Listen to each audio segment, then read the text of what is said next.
On arrête de se lever le matin pour survivre à la journée, on se lève pour la sculpter. Si tu aimes ce genre de vidéo, abonne-toi et sonne la cloche. Ok, assez de théorie. Passons à la pratique. Comment est-ce qu'on construit concrètement ce nouvel état d'esprit? Eh bien, ça passe par des habitudes fondamentales, par une vraie discipline mentale. Voici les 3 piliers essentiels. Ce ne sont pas des choses compliquées, hein.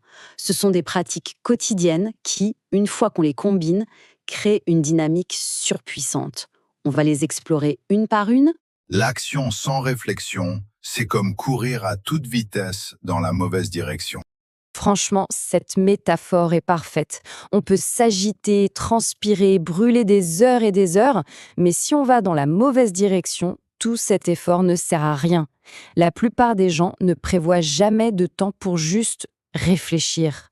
Et pourtant, la richesse, elle commence là, dans la stratégie, pas dans la réaction chaotique.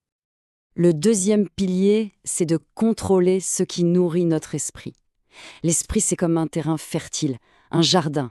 Si on y sème des mauvaises herbes, le bruit ambiant, les ragots, l'anxiété des infos en continu, c'est ce qui va pousser. Mais si on le cultive avec soin, avec de la connaissance, de la sagesse, de la clarté, alors c'est l'excellence qui suivra.